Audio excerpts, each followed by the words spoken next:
Hello, Internet. My name is Chamomile. And I'm Requiem 237. I have a mission to complete. I did what You I were had to really do. burning through them, aren't you? I mean, what can I say? My resource consumption tends to expand to, the limit of what's available. I mean, we were pessimistic early on. We thought that the cloning bats might only work at the rate of one Requiem per week. But, I mean, I have yet to find an upper limit on how fast these things can produce Requiems. How are you getting so many of them killed, though? I mean... Christ. My machine is just very laggy all of a sudden. Nope, here we go, we're alive.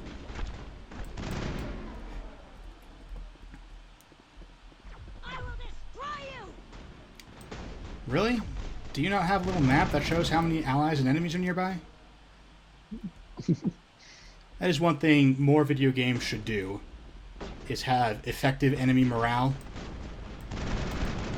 Right? That, like, once their team is, like, more than half dead, you should start seeing enemies run away. Yep.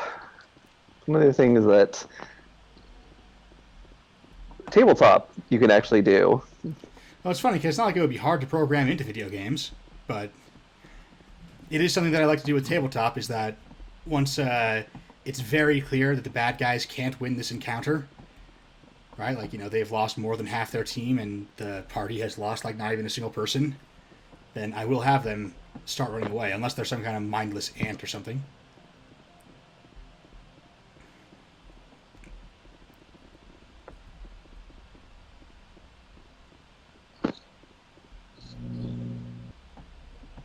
I think this is going the right way. I guess we're going to find out. I'm pretty sure down is a good direction right now. So it's funny, they walked into this, and Mass Effect actually does this kind of thing in a couple of places. They walked into this being like, oh yeah, you can't just bludgeon your way through this corporate bureaucracy, Commander. And now here I am, bludgeoning my way through this corporate bureaucracy. Commander, there have been reports of noise from the Synthetic Insights office. Would you... No, I'm entirely innocent. Of course not. Why would I? Having just come there. Oh, look, I'm not playing you. For a drink before you talk to Keen. I'll be waiting. Gotta be totally honest, I don't expect you to believe me. I just don't care enough to give you a real answer. Alright, let's be perfectly clear here. This is not a play. This is an insult.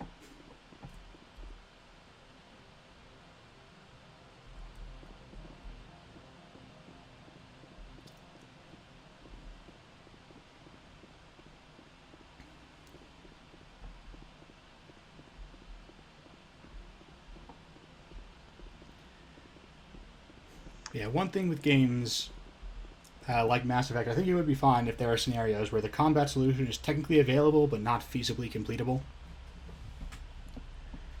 Like, that seems like it was clearly what they were setting up here, but then in practice, you can absolutely just shoot your way through a bunch of goons to solve the quest.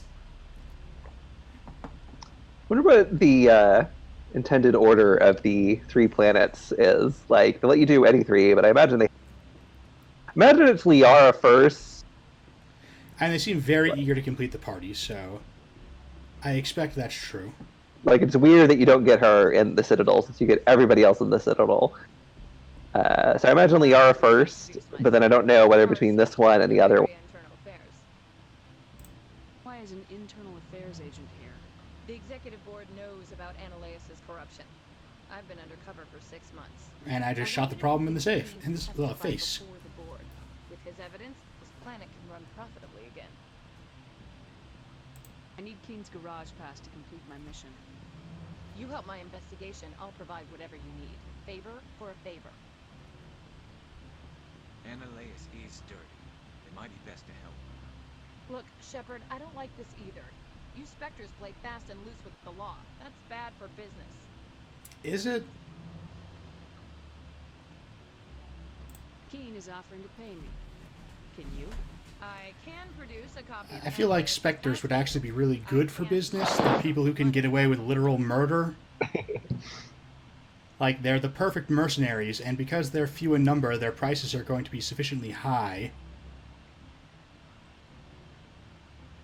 Well, in the second Mass Effect, you can literally start endorsing businesses. For the law, you'll talk to Keen for me. Don't disappoint me. You know where I work.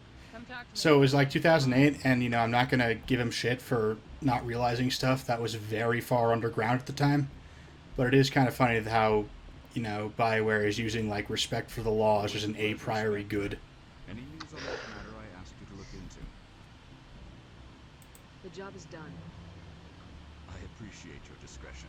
I hope I will never Your discretion. myself in this circumstance. No one has ever said that about us before. Require a garage I don't think this one's very accurate I either. would provide a sum of 500 credits to serve. That sound fair to you? That'll be sufficient. I'm grateful for your help.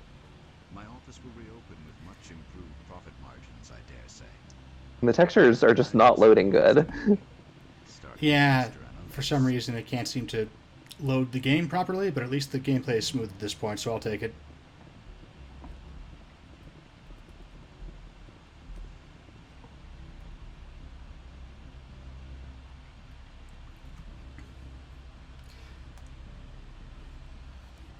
It's funny that because, I'm not thinking too hard about the dialogue decisions I'm making here, I'm trying to keep the pace up.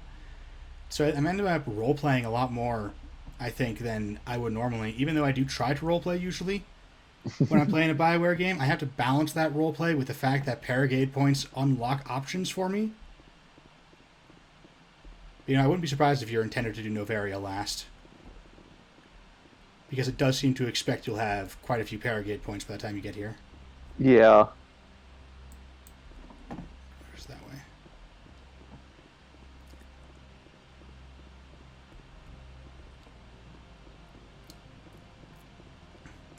And Liara and Pharos both have immediate danger to either someone or several someones. So Novaria definitely seems like the one that you can most safely just leave. Yeah.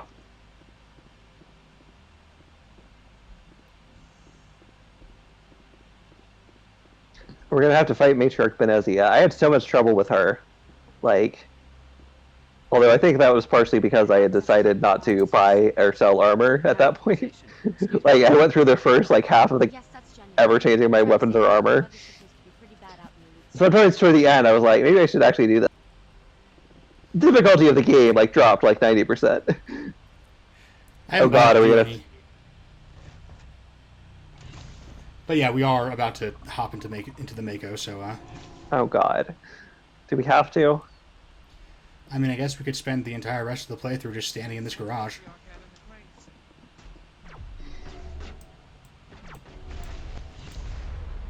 What Magnus entity is the Mako aligned with? Given its effect on people, probably the Desolation.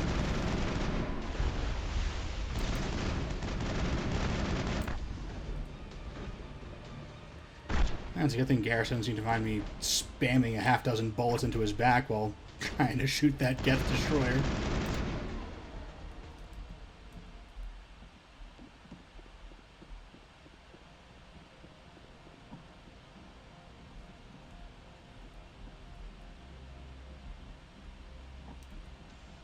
Did we talk about Ender's Game yet?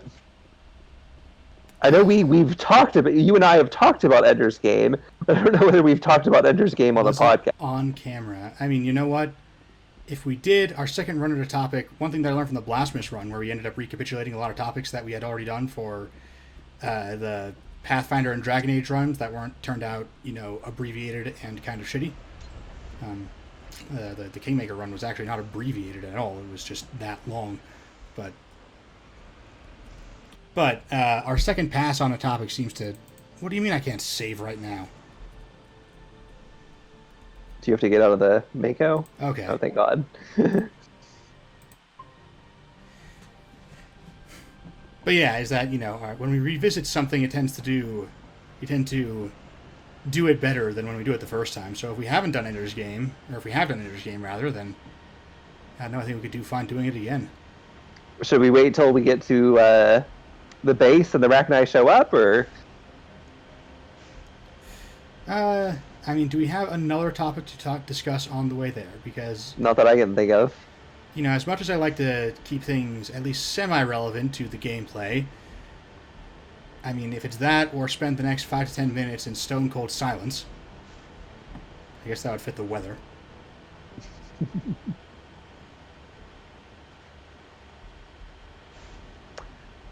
So, what are the Rachni an example of?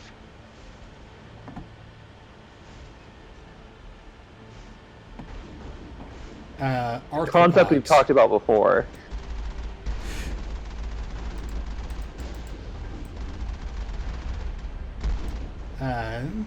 They are this, but they also aren't. Like, I mean, my first thought is the other. the abject other. Because they're a very clear reference to the Formics in Ender's Game, which are Orson.Carr's examination of the abject. Now, obviously, I like, wouldn't be this surprised is if they're a direct reference to the Formics, but they are 100% a direct reference. I mean, have they actually said that? I don't know if they've said it or not, but like, this is the point where like it's very clear Formics. Because, I mean, other than being sympathetic bug people, which the basic idea of a hive mind bug species is by no means exclusive to Orson Scott Card. Where's my repair key?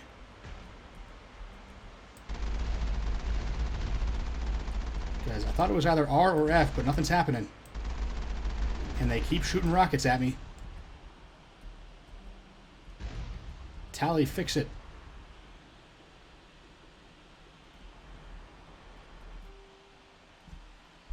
And they're definitely similar to the Formics, but I would not be surprised if someone came up with the concept of sympathetic hive mind bugs independently.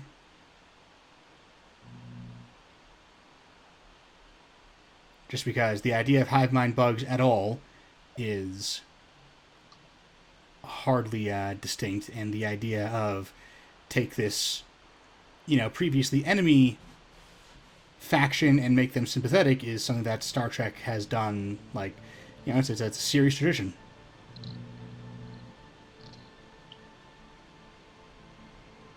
It does not say how the F key is supposed to be the first aid key, and I've clearly got plenty of wrenches there.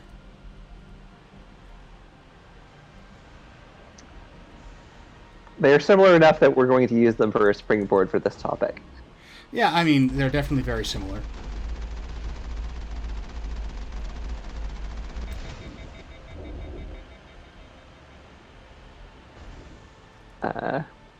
So have you read Ender's Game? I have. So the Ender's Game is actually, I think, a really good example of talk about the death of the author, because like you looked at Orson Scott Card's like stated beliefs, they're not congruent with what happens in Ender's all of the issue of the abject other, the dehumanization, and how by creating an abject other that is something you do and it justifies you doing horrific things, and how the Formics and humanity do not understand each other. Neither one is evil, but they just have this fundamental misunderstanding that it's too late. By the time anyone figures out what has happened, it is too late, and one side has been exterminated. The Formics, their sentience is contained in the queens. The workers are not sentient at all, and the Formics, when they encountered humanity, thought that this is how humanity worked, so they didn't think it would be an issue to like kill humans, because their species does not function that way. They don't have individuals the same way we do, and they were not able to communicate with us because they're, this alien species. Can I say that, I like the I'm willing to go along with Orson Scott Card on that, because it is an interesting premise, despite him actually being kind of a hideous person, but that happened later. I have to assume there was a change of heart at some point. However, I do find it very strange that, the Formics show up in our solar system, and they're like, oh, another intelligent species. Let's throw a brick through their window just to say hello. Even if individual humans are we're drones, you still wrecked our stuff, assholes. But that is a not directly relevant nitpick. It's just always bugged me about that. You have the fact that the threat of the Formics is used and sort of by implication drives a lot of the government action, and like it's the justification for the program that Ender goes through that is horribly abusive, and like Ender is, I don't remember if he's outright stated or just implied to be the product of some sort of genetic engineering. Like I think the implication is that his as I recall, like the implication is that his two siblings were like they were being watched to see if they could be used for this program, and his brother was too callous and hard to control, and his sister was too empathetic. They needed an in-between between those two. Yes, there is a prequel story I read where it turns out that Ender and his siblings are the result of a eugenics program.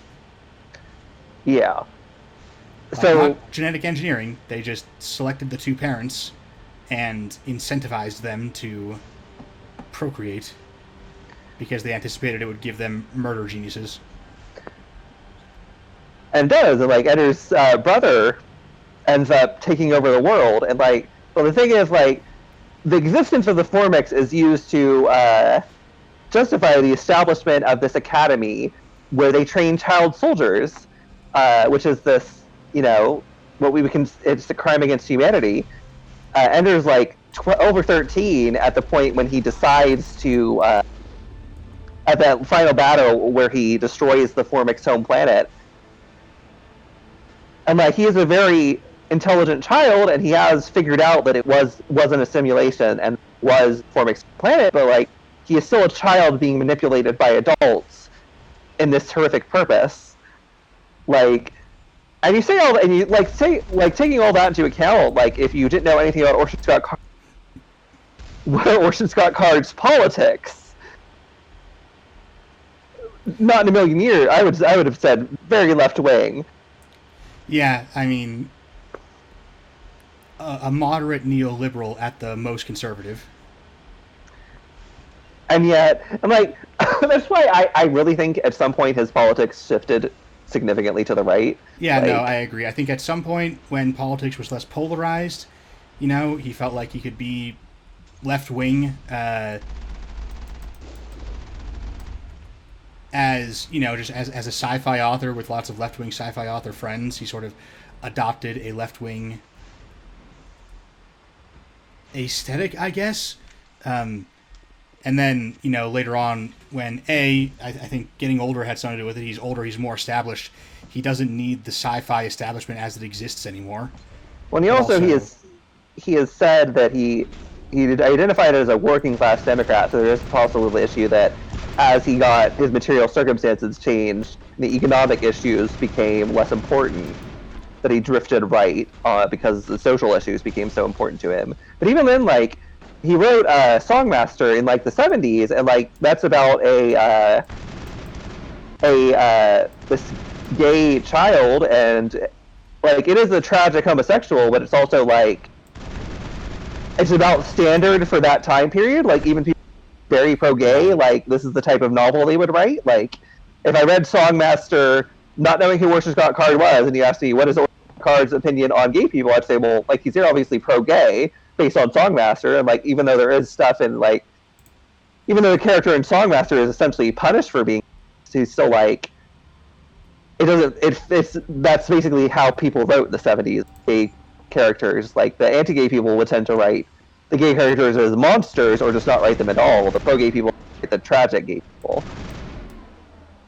So like, and it's not until like 1990 that he might have written stuff about this before, like, but I don't, like, the essay that people point to is The Hypocrites of Homosexuality. Says he complains about people interpreting Songmaster as pro-gay, because that was how most people interpreted it. Like, it's not, when I say that I interpret Songmaster as being pro-gay, like, that's not a fringe of interpreted it up until he wrote this essay. But it's not until, like, decades later that he finally comes out and says, no, it's bad, and he goes on this rant about homosexuality. And so it's like, I honestly think his social politics might have shifted as well. I do think it was just entirely a change in who he was talking to. You know, back in the 70s, I would guess that he was talking a lot to other sci-fi writers who had broadly left-wing opinions. Once he started becoming successful, then he became known as the Mormon sci-fi guy within Mormon circles, and so I expect he started having a lot more, people who were worming their way into his circles because they were LDS and had being LDS as, a major part of their identity. And so now this was his social circle, and his politics shifted with him. Yeah, it's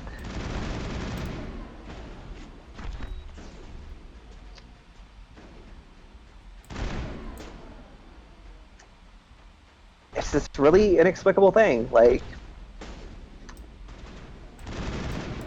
there's also like, did you die? That was a cutscene. Yeah, there's a very weird cutscene transition. I was like, oh god. I had like 2 bars of shields and full health. Like, what, did I get hit by a rocket? But like the Rachni are, and the Formics are. Well, and also a brief aside is that people will point to the fact that the Formics are referred to as buggers, and bugger is a slang term, a negative slang term for like homosexual sex. But I like that is interesting, but it's also like I don't know that that's necessarily intentional, because bugger is British slang, that is not American slang, and at the time, like, there's a lot of crossover. Like, it's much easier to get access to culture, but there used to be much bigger divide. Like, I was reading the history of fantasy book I was reading. It talked about how the fantasy markets in England and the United States were, for the most part, very, very distinct, because it was very hard to have, like, the shipping cost of like printing a book in England and then having it shipped to the United States or vice versa was too high, so they were essentially separate markets. So there's a lot less crossover between British and American culture at the time than there is now. Also, like if oh my god, if Ender's Game came out now and used the term bugger, like, I'd be pretty suspicious of it. But at the time, like, I think it's plausible to say that like it's just because it's bug. Later books in the series, like, books released in the 90s, possibly even in the early 2000s, I'm not sure. Because, these things all came out when I was either very young or unborn, so I don't have a timeline built up in my head, and I never actually went and looked one up, so I'm taking guesses. But some of the sequels to Ender's Shadow, possibly even Ender's Shadow itself, but I don't think so, make reference to how bugger is a rude word for the Formics, which I strongly anticipate is because people pointed this out to him after the fact, because it does not come up in Ender's Game. Yeah.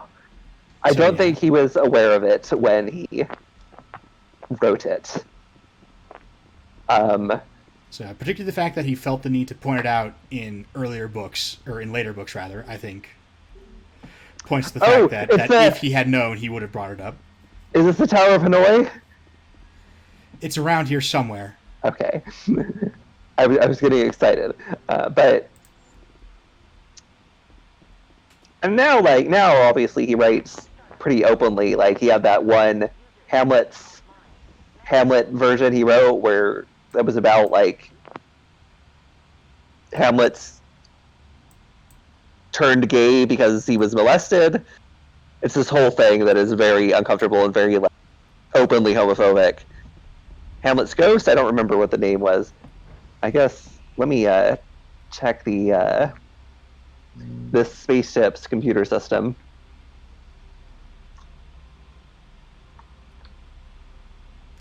Hamlet's father. Despite repeated attempts, I have been unable to clone Mother Sorrow's crystal ball. Yeah, why did you think that was going to work? It's a crystal ball. I mean, I didn't think it would be able to produce Requiem clones at this rate, and I was wrong about that. I figured, hey, anything's on the table. Yeah, it's Hamlet's father, and that was in 2008, and it's very explicitly homophobic in a way that, like, I don't think a lot of his stuff is. Like,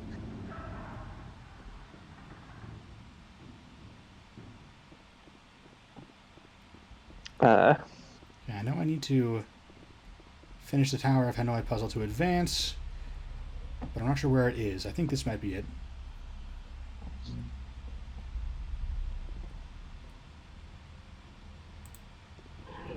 Aha! Here it is. That's beautiful.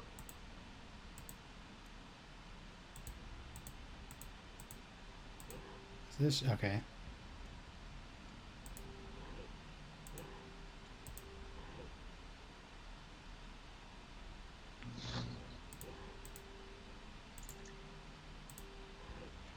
Right. Believe it or not, I don't have totally memorized how to finish a Tower of Hanoi puzzle.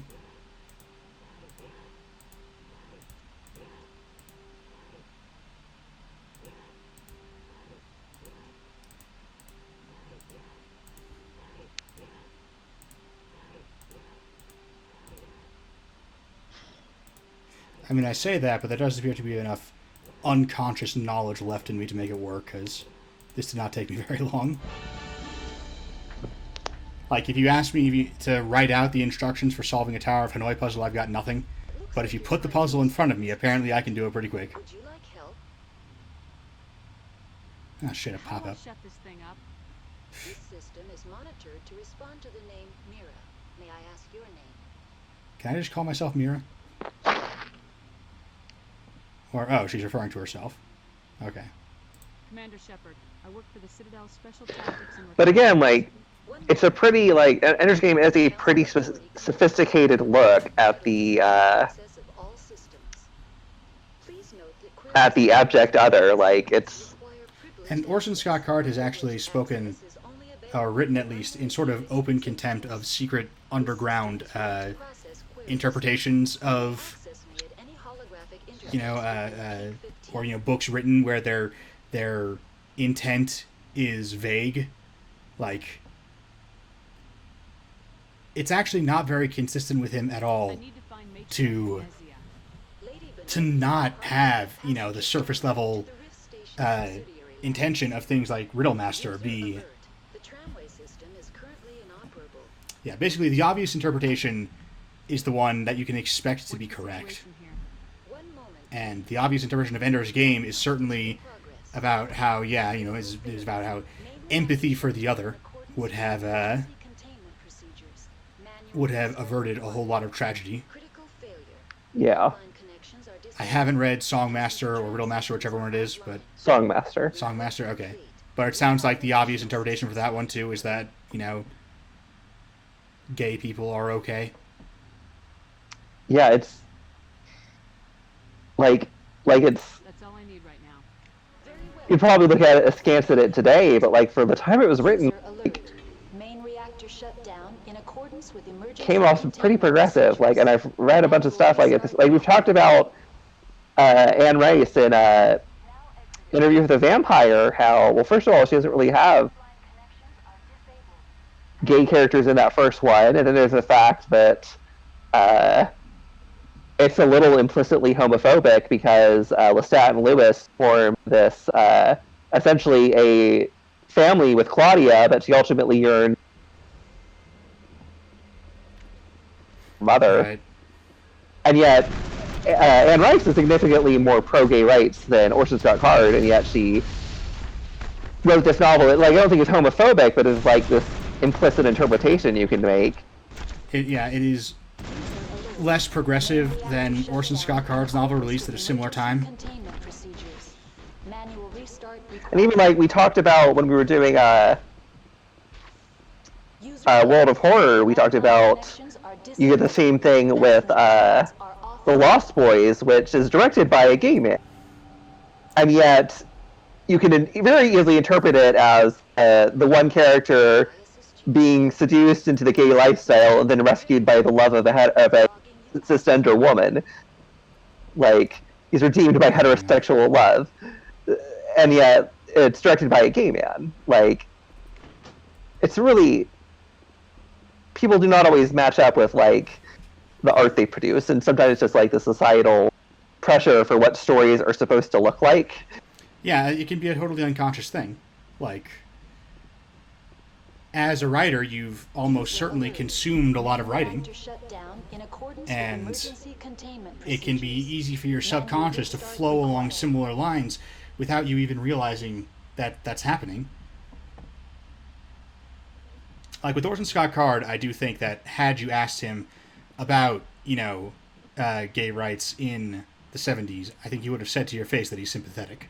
But I think there was a genuine change of heart. And what people forget is and don't sometimes have trouble understanding is Death of the Author interpretations of works. It's not about morality of consuming the work. Yeah, no. Death of the Author is about interpretation. It is not about try this capitalism. Again. When Orson Scott Card says that Songmaster is an anti-gay work, Death of the Author means we can ignore that. We don't have to take interpretation as definitive. However, since by buying Songmaster and consuming Songmaster, I am materially supporting him, potentially, I'm not off the hook for that morally because of Death of the Author. Right. If only there were some... I'm not saying... I don't know... my opinion on that is not... I don't necessarily know what my opinion on that is, but the Death of the Author does not give you off the hook on that. Yeah, definitely. Right? It's about interpretation, not morality. It's entirely fine to say that you dislike and even despise Orson Scott Card's interpretation of his own work, and that you like Songmaster for what it says to you, regardless of what he meant when he wrote it, or indeed, as I suspect the case is, what he wants it to mean now that his politics have changed. But if you go out and buy a copy of it, you're still buying, you're still sending money to Orson Scott Card that he could potentially use to hurt people. So yeah, probably don't. Now, if only there were some way to acquire a copy, perhaps in some sort of digital format, without providing material support to the author. But I guess some dreams can only be dreams. I've only been alive for an hour, so I would...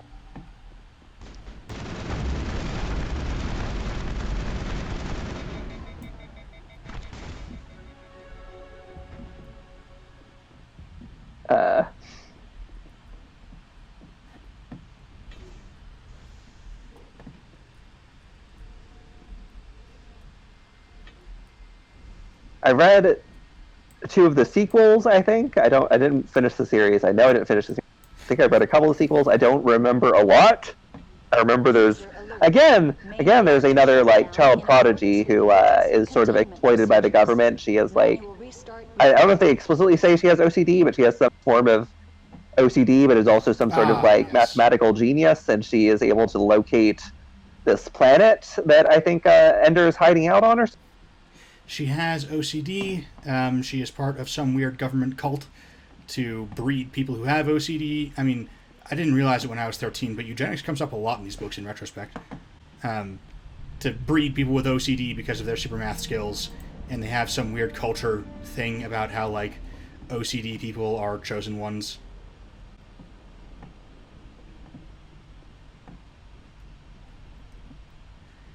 It's also, they are Chinese, but I can't remember enough about the book to remember if it was racist or not. The only scene that sticks with me is to test her, they dip her hands in oil and see how she reacts to not being able to get this oil off of her hands. Yeah, she freaks adhesive out. oil that prevents her from... She can't claw it off because her fingers are stuck in the oil.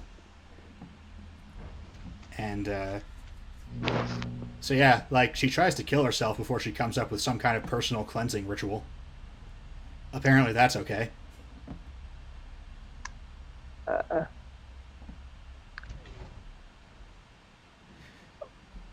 that has been our Child discussion. prodigies being abused by the government does seem to be a thing with Orson Scott Card. Yeah. I'm not sure what that Let's means. talk about another example of alien bugs. The film Starship Troopers, which is based off a Robert Heinlein novel that I have not read. Yeah, I mean, it's on the surface, it's a fairly faithful adaptation. There's a couple of differences under the hood. Have you read the book? I have, although it has been quite a while. In fairness, it's also been a while since I watched the movie. Contamination and transit hub. Uh, User alert. Loose contaminants in the People have. decontamination chamber. So I've not read the books, but it seems like the book is the bug aliens are a pretty straightforward form of the abject other. There's not really a secret about them. Like they're killable enemies. In the movie, the implication is that they're much more intelligent than the Earth realizes, or the government is to admit. Because when they're doing that invasion of the one planet, like they're just throwing rocks at the air, and yet they are basically able to decimate the fleet. And it's also kind of implied that when they throw that the meteor that hit Buenos Aires was not them, that it was like a false flag or a coincidence, or like the government itself, the Earth government itself might have done it. This is the movie, not the Right. book, which I have not read, because it is like, as the interpretation I have seen, in the book. Yeah. It's also it's again to the point that the extent that I can remember, having read this in high school. What would it take to get the What I can remember of the book, the intelligence on the bug's capabilities is roughly accurate, although not perfect. Unlock the decontamination chamber. User alert. And Present within the decontamination chambers. yeah, it's generally speaking, it's just Space Marines beat up bugs kind of story. You also have the fact that Neil Patrick Harris's character is basically up like a Nazi officer. Like, Right. it gets pretty on the nose in parts. This is sufficient to sterilize any potential contagion. Unfortunately, the fail-safe system is disabled at this time. What's the problem?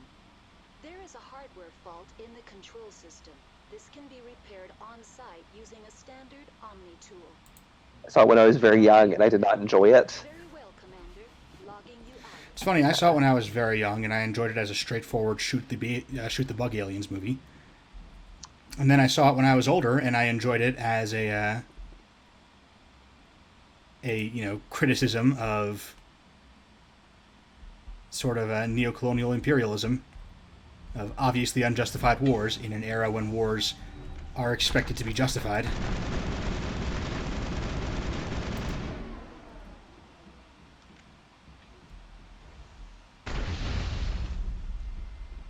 Ouch. I mean, ultimately, that does surprisingly little damage. Like, it's a very impressive detonation, but all it does is inflict some slow-acting poison damage, which wears off before it can even get through a decent chunk of our HP. Now, these are not technically bug aliens, but I think it's the closest we're going to get to talk about them. So, the Xenomorphs in Alien. They're arthropods. Yeah, sure. I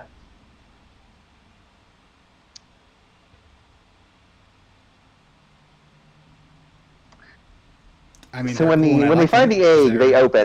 Like, I'm gonna somebody are gonna be mad about, but he's dead. So the eggs are a Yonic symbol. Do you know what that means? I do not. It's possibly something where I would understand it better if I...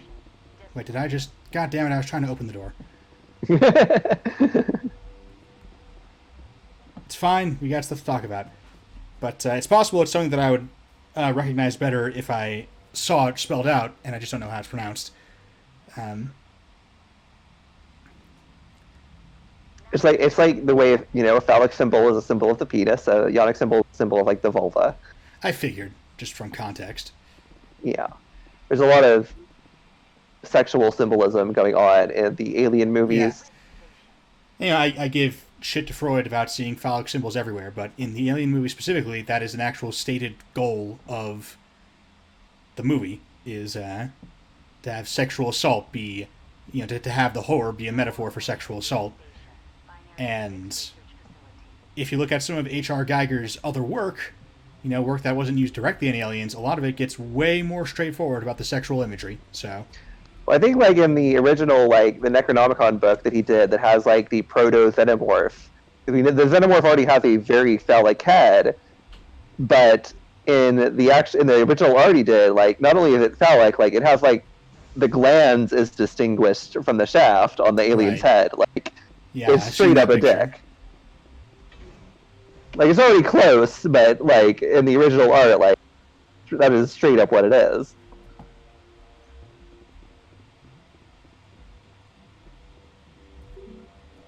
Now the later like Prometheus, like and later movies get way too anthropomorphic, but like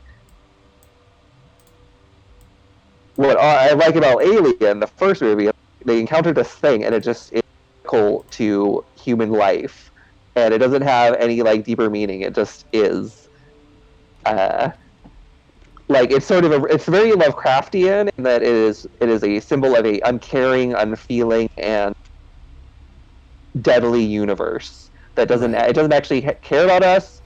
Problem with Prometheus is it kind of recenters the importance of humanity, and I feel like what works with Alien is it destabilizes that. Like Very much so. I agree entirely.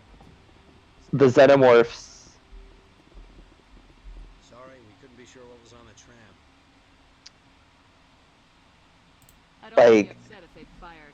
I saw one blog that talked about like they're like anti-life essentially. Like I kind of like they adapt a form simply to kill life. They kill life and then they go back into hibernation. Like it's not even clear that the Xenomorph eats. It's kind of implied that it might like transform people into its eggs in the first movie. Later movie does introduce the queen alien, but the first movie it seems like the way the aliens produce eggs might be by transforming people into them. First we knew the bastards were clawing It just- at my command post. It destabilizes anthrocentrism.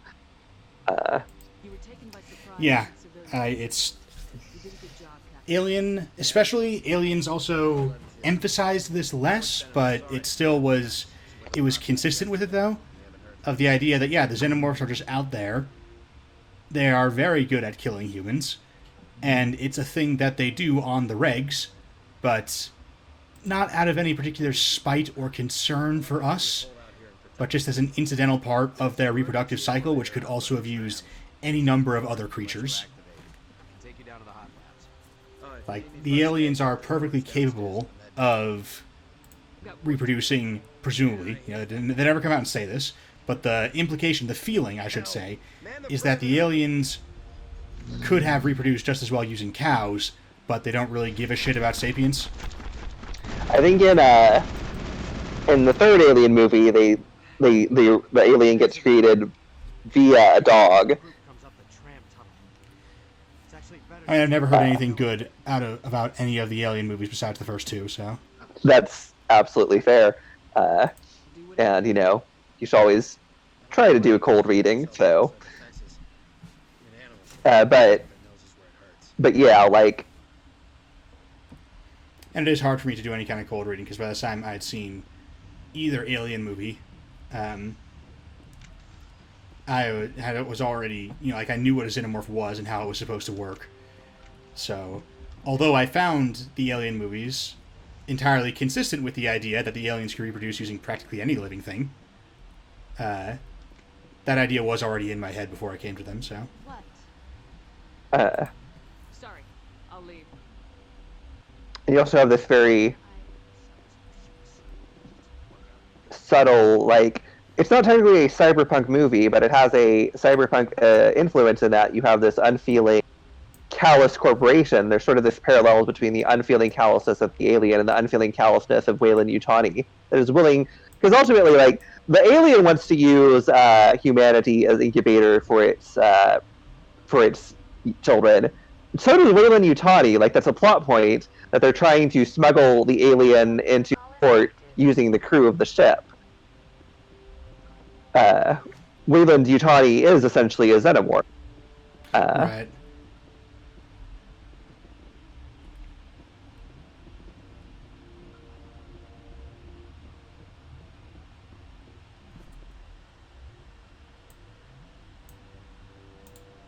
Now, in Aliens, you get some interesting like attempts at parallelism between Ripley and the alien queen.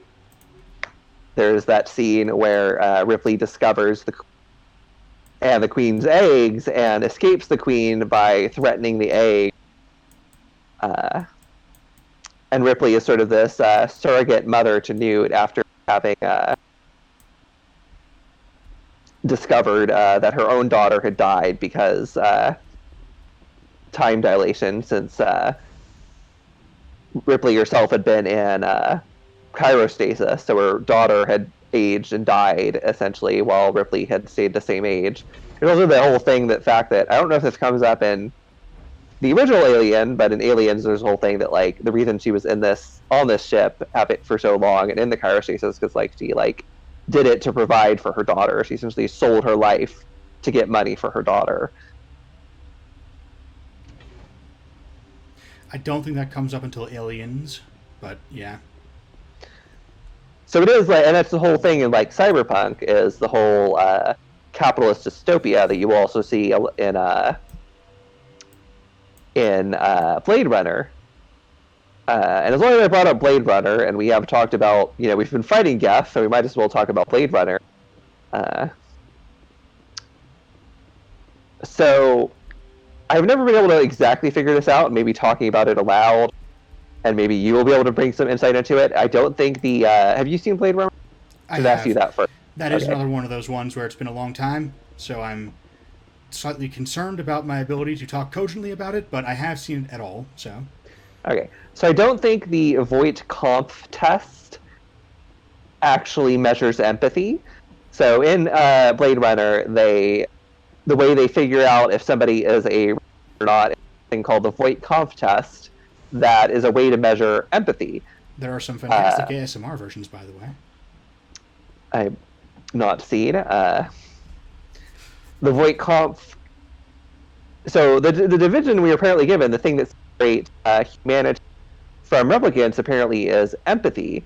Now, but then you find the one, the lead, the female lead, who I don't remember the name of her character, like is apparently so empathetic that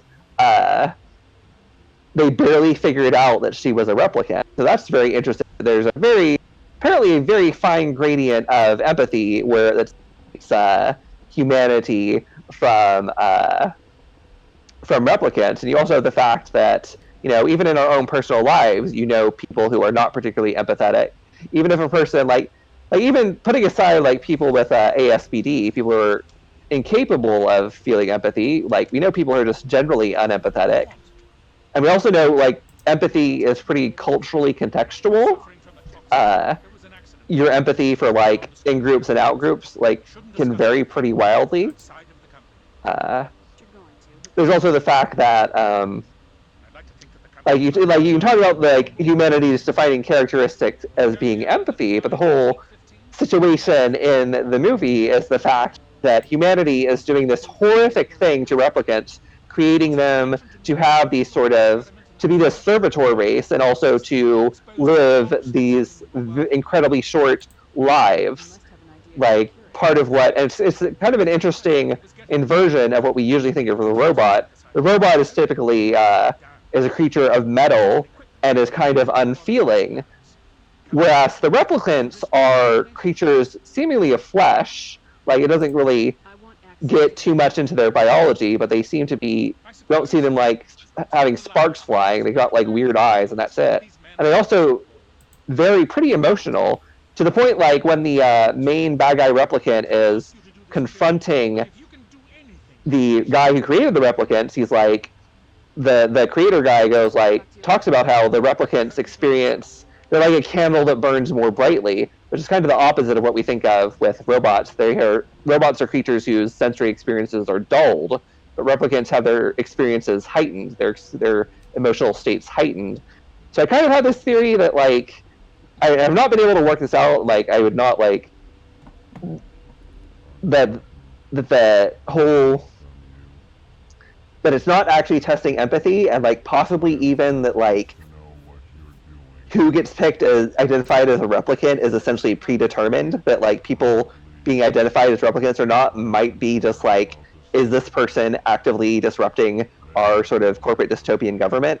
I don't have enough hard evidence that I would like defend it, but I feel like there's something there. There's something going on with the relationship of humanity and the replicants and the empathy in the movie. Let's have a look. Definitely, my impression from the Void Conf test was always that it claimed to be measuring empathy as a way to dehumanize its victims, but from the way the the weird eye measurement thing and everything worked, I'd always just assumed it was discerning, tiny changes in eye motions and stuff that, for whatever reason, replicants, couldn't mimic effectively in humans. That it was a purely physiological thing. That the idea of the empathy test was just entirely a cover-up for that.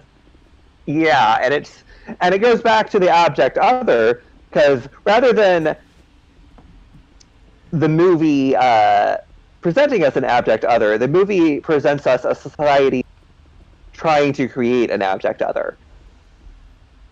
It's trying to make replicants an abject other to justify you can do whatever you want to them. Like, they are tools. They're an abject other. The whole system that they are at the bottom of is justified because they are this abject other. And the justification for being the abject other is that they are without empathy, when the evidence we see in the text is like, probably the most empathetic character is the female lead. Right. And then you have the character of, I don't remember his name, the main character Harrison Ford plays, who kind of like... I want to say Deckard?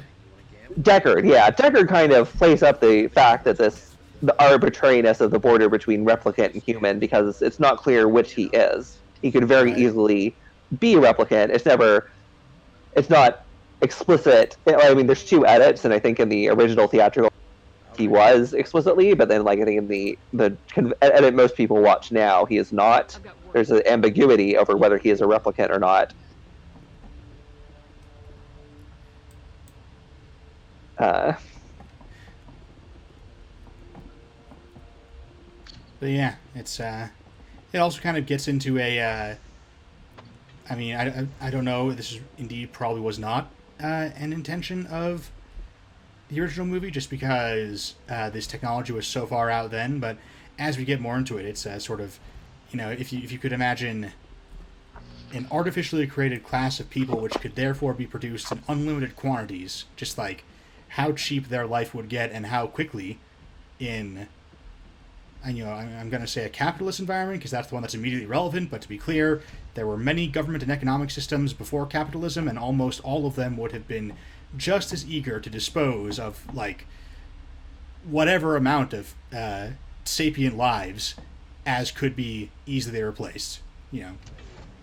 I could easily imagine practically anyone being able to go through some 216 copies of a person if they knew there would always be more.